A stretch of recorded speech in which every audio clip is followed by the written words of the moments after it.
ना ही गूथना है ना ही बेलना है, मिनटों में ढेर सारा नाश्ता बनकर होगा तैयार हमारा। इस झटपट एक आलू से दो इंग्रेडिएंट लगेंगे, ज़्यादा तामझाम नहीं है। तो चलिए बनाते हैं देर ना करते हुए। तो यहाँ पर सबसे पहले हमें एक कच्चा आलू लेना है। तो चलिए फटाफट मैंने यहाँ पर आलू का जो छिलका है वो पहले उतार लिया था, आलू को अच्छे से वॉश कर लिया था, धो लिया था। उसके बाद हमें इस तरीके से नाइफ से इसको छोटे-छोटे पीसेस में कट कर लेना है, ज़्यादा मोटे पीसेस नहीं रखने हैं, छोटे-छोटे पतले-पतले पीसेस में इस तरीके से कट कर लेना है। तो चलिए अब यहाँ पर हम ले लेते हैं एक बाउल, बाउल में मैं यहाँ पर डालूँगी 1 कप भरकर सूजी। तो सूजी आपको यहाँ पर हो सके तो बारीक वाली लेने की कोशिश करनी है, अगर बारीक सूजी ना हो तो आप ग्राइंडर में 1 से 2 बार चलाकर इसको थोड़ा-सा बारीक कर लीजिए। तो ये देखिए मैंने पूरा 1 कप भरकर यहाँ पर सूजी ले ली है, क्योंकि मैं 1 प्लेट भरकर नाश्ता बनाने वाली हूँ, तो 1 कप सूजी बहुत होगी एक आलू के साथ में। तो चलिए अब इसमें हम पानी डाल देते हैं सूजी में। सूजी में हमें थोड़ा-सा ज़्यादा पानी डालना है, मतलब जितना हमारा सूजी का लेवल है ना, उससे ऊपर तक पानी रखना है। सूजी में जो भी इम्प्योरिटीज़ होगी या जो भी गंदगी होगी, वो हमारी सूजी के ऊपर आ जाएगी इस पानी के साथ में। तो चलिए इतने हमारी सूजी थोड़ी-सी सोक हो रही है, इसे रख देते हैं एक साइड में और कर लेते हैं दूसरी तैयारी। तो यहाँ पर हम चटनी वाला मिक्सी जार लेंगे और इसमें जो हमने कच्चे आलू काट कर एक साइड में रखे थे, उनको हम इसमें डाल देंगे। तो कच्चे आलू को आपको पहले से काट के नहीं रखना है, साथ के साथ ही ये सारा प्रोसेस करना है। अब कच्चे आलू के साथ ही मैंने एक छोटा मीडियम साइज़ का प्याज़ डाल दिया है। प्याज़ अगर आप नहीं खाते तो आप स्किप भी कर सकते हैं। 2 से 3 हरी मिर्ची मैंने चटपटी तीखी के लिए डाली है, 3 से 4 कलियाँ लहसुन की डाली है। प्याज़, लहसुन अगर नहीं खाते तो आप स्किप कर दीजिए। मिर्ची, अदरक और आप आलू को यहाँ पर पीस सकते हैं। तो बिना पानी डाले मैंने यहाँ पर एक पेस्ट बना लिया है। मैंने यहाँ पर अदरक नहीं डाला है, आप चाहे तो अदरक भी डाल सकते हैं। तो चलिए इतने टाइम हमारी जो सूजी है, वो सूजी अच्छे से सोक हो गई है। ऊपर का जो एक्स्ट्रा पानी है, वो हमने निकाल लिया है और जो भी गंदगी है वो इस पानी में आ चुकी है। तो चलिए अब इस सूजी में हम डाल रहे हैं यहाँ पर स्वाद अनुसार नमक। ये 1 टेबलस्पून मैंने यहाँ पर मैगी मसाला लिया है। आप यहाँ पर चाहे तो चाट मसाला भी ले सकते हैं, गरम मसाला भी ले सकते हैं। 1 टेबलस्पून ही भरकर मैंने यहाँ पर कसूरी मेथी ली है और जायके को एनहांस करने के लिए, बढ़ाने के लिए यहाँ पर डाला है मैंने अजवाइन। साथ में मैंने बिल्कुल थोड़ा-सा कच्चा जीरा डाला है और ये कम तीखे वाली ली है मैंने, 1 चम्मच से थोड़ा-सा कम कश्मीरी लाल मिर्च। आप अगर मतलब तीखी लाल मिर्च यूज़ कर रहे हैं ना, तो आप थोड़ा कम डालिएगा स्वाद अनुसार, क्योंकि हमने इसमें हरी मिर्च भी ऐड करनी है। तो चलिए अब ये जो हमने मसाले और सूजी है, इनको आपस में अच्छे से मिक्स कर देना है। ये जो हमारा एक पेस्ट है बनकर तैयार हो गया है। अब यहाँ पर जो हमने आलू, मिर्ची, लहसुन पीस के रखा था, उसको भी इसमें डाल देंगे। थोड़ा-सा पानी और ऐड करना है, तो हमने मिक्सी जार से ही इसमें थोड़ा-सा पानी डाल के इसमें ऐड कर दिया है। अब ये हमने मिक्स करके एक पेस्ट बनाकर तैयार कर लिया है। लास्ट में हम इसमें डालेंगे 1 से डेढ़ चम्मच कोई भी कुकिंग ऑयल जो आप खाते हैं। दोबारा से मिक्स कर देते हैं। अब चलते हैं गैस की तरफ। गैस पर मैंने एक पैन पहले से गर्म होने के लिए रख दिया था, लो टू मीडियम फ्लेम पर। गरम पैन में हम इस मिक्सचर को डाल देंगे। हमें यहाँ पर कोई ऑयल या कोई तड़का वगैरह बिल्कुल भी नहीं लगाना है। सीधा आप पैन में इस मिक्सचर को डाल दीजिए, क्योंकि पहले से ही हमने सारी तैयारी ऑलरेडी कर ली है।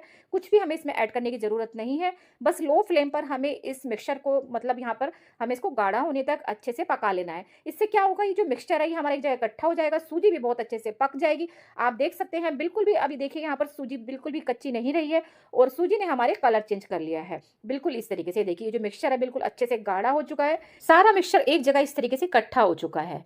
अब गैस की फ्लेम करेंगे बंद और इसको अब हम थोड़ा-सा यहाँ पर ठंडा होने के लिए छोड़ देते हैं। ज़्यादा ठंडा नहीं, बिल्कुल थोड़ा-सा ठंडा करना है। तो इस तरीके से मैंने इसको थोड़ा-सा बीच में से खुला-खुला फैला दिया है। अब यहाँ पर हम लेंगे एक बाउल, बाउल में हम यहाँ पर डालेंगे 2 नॉर्मल चम्मच गेहूँ का आटा। जी हाँ, गेहूँ का आटा ही डाला है। कोई इसमें आपको बेसन या फिर मैदा या फिर चावल का आटा इस्तेमाल नहीं करना है। नॉर्मली गेहूँ का आटा हमें यहाँ पर डालना है इस तरीके से। अब एक छोटे वाली चम्मच से हम यहाँ पर डाल रहे हैं सफ़ेद तिल। तो ये जो तिल है ना, आप चाहें तो स्किप भी कर सकते हैं। सिर्फ़ ये नाश्ते को थोड़ा-सा क्रिस्प बनाने के लिए मैंने यहाँ पर ऐड किया है।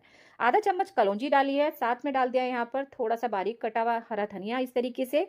और अब यहाँ पर लास्ट में मैं डाल रही हूँ थोड़ी-सी मैं कुटी हुई मिर्च। मिर्च आप अपने हिसाब से कम-ज़्यादा भी कर सकते हैं।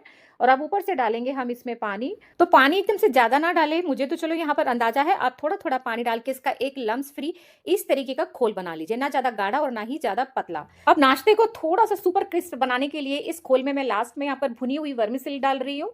आप चाहें तो यहाँ पर घर की जो बारीक सेवइयाँ होती है वो भी डाल सकते हैं।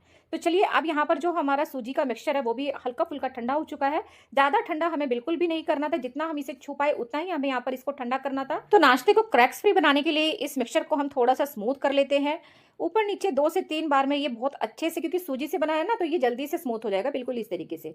अब हाथों पे हल्का-सा ऑयल लगाते हुए हम इसमें से नींबू जितना पोर्शन लेते हुए इस तरीके से राउंड राउंड सर्कल कर लेंगे, पेड़ा बना के इस तरीके से हथेली से हल्का-सा प्रेस करके नाश्ते को तैयार कर लेंगे। आप चाहे तो इस नाश्ते को थोड़ा-सा बड़ा भी बना सकते हैं, मतलब बड़ी टिक्की की शेप में। बस इसी तरीके से जितना भी हमारा सूजी का मिक्सचर है, उसमें से इसी शेप में से हम सारा नाश्ता बनाकर तैयार कर लेंगे। तो ये देख सकते हैं पूरी प्लेट भर गई है। नीचे का जो बर्तन है वो भी मैंने पूरा भर लिया है। आप चाहे तो 10 से 15 दिन के लिए जिप लॉक में इस नाश्ते को बिल्कुल ऐसे ही फ्रीजर में सेव करके रख सकते हैं। और बस जब खाना हो इस तरह का घोल बनाकर इसमें इस तरीके से डिप करके आप इसको गर्म तेल में फ्राई करके जब मर्जी अपने मेहमानों को या अपने लिए सर्व कर सकते हैं। तो इस घोल का फायदा ये है कि ये सूजी से बना नाश्ता है, अगर हम आटे के घोल में इस तरीके से डिप करके इस नाश्ते को बनाएंगे तो ये बिल्कुल भी ऑयल को सोक नहीं करेगा, क्योंकि गेहूं का आटा है वो ऑयल बिल्कुल भी सोक नहीं करता है। इस नाश्ते को इस तरीके से इसमें बनाते वक्त ये ध्यान रखें कि जो फ्लेम है वो हमें बिल्कुल हाई रखना है, लो या मीडियम फ्लेम पर इस नाश्ते को नहीं बनाना है। और बस इसी तरीके से अलटते पलटते हुए हम इसको यहाँ पर ब्राउन कर लेंगे, सुनहरा ब्राउन करना है, एकदम से ज्यादा ब्राउन भी नहीं करना है। और देखिए कितना उम्दा कलर आया है और फटाफट झटपट बन जाता है, बिल्कुल भी टाइम टेकिंग नाश्ता नहीं है, बेसिक सी घर की चीजों से बनने वाला नाश्ता है, बाहर से कुछ भी नहीं लाना है। तो यहाँ पर हमारा एक स्लॉट रेडी हो गया है। इस तरीके से जो बचा हुआ नाश्ता है उसको भी हम यहाँ पर सेकंड स्लॉट में तैयार कर लेंगे। तो चलिए अब सर्व कर देते हैं गर्मा गर्म प्लेट के अंदर। इसको आप केचप के साथ खाएं, चटनी के साथ खाएं, या फिर रूखा भी खाएंगे ना तब भी ये बहुत टेस्टी लगने वाला है। मैं यहाँ पर आपको इसका क्रंच सुना देती हूँ। ये देखिए कितना क्रंची नाश्ता बना है। तो रेसिपी पसंद आई हो तो वीडियो को लाइक शेयर, चैनल को सब्सक्राइब कीजिएगा। ये रेसिपी आपने कौन सी सिटी से बैठ के देखी प्लीज मुझे कमेंट सेक्शन में लिख के जरूर से बताइएगा।